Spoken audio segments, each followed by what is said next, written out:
Okay, in this video, I am going to show you how to organize your tasks in Trello, which is one of the many free project management tools that are out there. Using a tool like Trello is really helpful if you have a medium to long-term project, anything longer than 4 weeks, and anything that involves more than 10 tasks to accomplish one major objective. So if you're finding yourself overwhelmed or wanting to get really organized for a medium to long-term project, this is a great tool to use. Let me show you a board that I have completed and use for my own projects.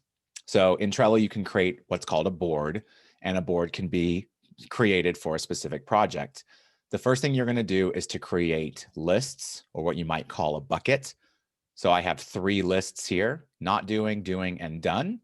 And then within each list, there are cards. Cards are the tasks that you're going to be working on and need to keep track of. Each card can have a label.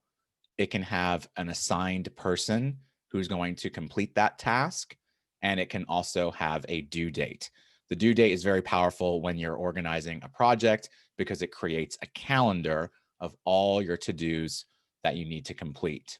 So this is an active project that I'm working on right now to launch a free 3-day workshop for business owners, and after that, launch my mastermind for business owners as well. So I've got a lot of different initiatives and tasks I need to do. I've got everything from creating workbooks, creating slides, uploading information into our website system, communicating with students, and promoting everything. So I've gone through and I've created all of these tasks, labeled them appropriately, and set due dates. What this allows me to do is very quickly drag and drop tasks from the not doing section into the doing section. So that helps me focus on what I need to work on. If I'm ever unsure about what I should work on for this initiative, I should focus on what's in the doing bucket and get those done now.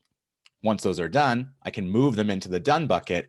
And there's kind of this feeling of accomplishment when you move something from left to right. It's satisfying that you kind of checked that off and you start to build momentum. So if you know there's a lot of tasks for one major initiative, dumping them all out into the not doing section can really help because it gets out of your head and onto a system. And then you can bit by bit, piece by piece, start to move it over and set aside time each day to work on this project.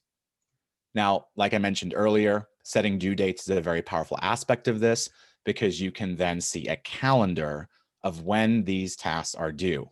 So for me, right now, I can see that there are tasks I have not completed because they're not crossed out that are from dates that have already passed. So I definitely need to go back and look at either reassigning these due dates or getting to work on them as soon as I can. This can also help you prepare to make sure that things that need to get done in order get complete. So you can see that I need to get some things done by this Friday before I work on tasks that are due next week. That can really help you prioritize.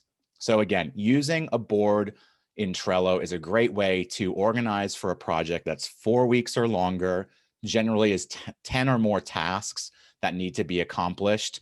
And you can kind of dump everything into there and go back to it every single day, set aside a couple of hours to work on this project, and it won't feel as overwhelming, even though you're keeping track of everything. I hope that helps. Bye.